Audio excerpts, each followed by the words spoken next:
Bonjour, aujourd'hui nous allons vous parler des tsunamis, de comment ils se forment, des dégâts qu'ils causent et des plus importants. Un tsunami est formé suite à un tremblement de terre, un glissement de terrain, une éruption volcanique sous-marine ou encore suite à la chute d'une comète ou d'une météorite dans l'eau. Alors, une grande masse d'eau est déplacée et elle a de grandes chances de s'abattre sur une île ou sur une terre quelconque. Nous allons vous montrer une vidéo afin que vous compreniez mieux.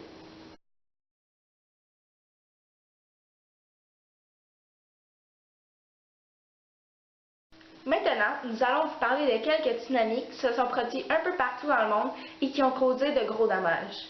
Le 26 décembre 2004, un tsunami causé par un tremblement de terre d'une magnitude de 9.1 à 9.3 sur l'échelle de Richter s'abat sur l'Indonésie, la Malaisie, la Thaïlande, l'Inde, la Sri Lanka et les côtes de l'Afrique. Il causa plus de 228 000 morts. C'est l'un des tsunamis, les 10 tsunamis les plus importants dans l'histoire.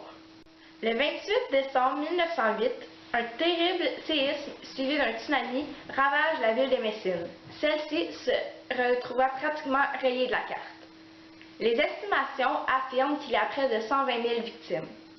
Le 11 mars 2011, un tsunami s'abat sur le Japon. Il causa plus de 19 000 morts, 2 500 personnes disparues et 2 300 personnes perdant la vie à cause des mauvaises conditions de vie. Un tremblement de terre d'une magnitude de 8.9 en est la cause. L'une des vagues s'abat sur la centrale nucléaire de Fukushima. Le 18 novembre 1929, un tremblement de terre sous-marin d'une magnitude de 7,2 cause un tsunami qui s'abat sur les côtes de Terre-Neuve. Plus de 40 villages côtiers sont dévastés. Il y a environ 29 morts. Le 1er novembre 1755, la ville de Lisbonne, au Portugal, est secouée par un tremblement de terre d'une magnitude d'environ 8.7. Ensuite, une deuxième secousse se fait ressentir et les bâtiments s'effondrent. Un tsunami vient quelques minutes plus tard et ravage presque tout ce qui reste de la ville. Les foyers qui réchauffaient les maisons vont ensuite s'étendre et mettre le feu à ce qui reste de la ville. Lisbonne est rayée de la carte. Le 9 juillet 1958, un tsunami de plus de 500 mètres de hauteur a ravagé les forêts d'Alaska. Un tremblement de terre d'une magnitude de 8,3 en est la cause. Il n'a causé que 2 morts, mais a ravagé plusieurs kilomètres d'un magnifique paysage.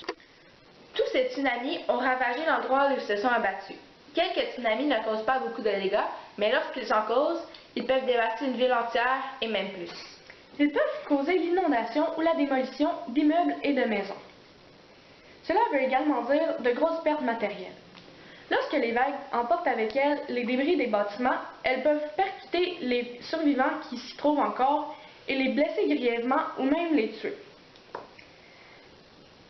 Également, les sources de chaleur dans les bâtiments peuvent causer de gros incendies lorsqu'ils se retrouvent parmi les débris.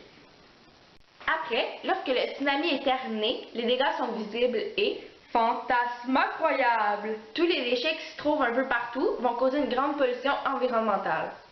Cependant, il y a un moyen de diminuer le nombre de morts. Le meilleur moyen est de se réfugier en hauteur le plus vite possible. Et afin d'accélérer le processus, des scientifiques japonais ont créé un système capable de détecter l'épicentre d'un séisme en moins de 30 secondes. Cela permet de prévenir la vague une dizaine de minutes à l'avance, à condition d'avoir un système d'alerte efficace dans sa maison. Un autre phénomène qui permettrait de s'en sortir vivant serait de suivre les animaux. Grâce à leur sixième sens, ils sont capables de détecter les tsunamis avant nous, alors ils s'éloignent de l'eau. Merci de nous avoir écoutés. J'espère que vous en avez appris plus sur les tsunamis.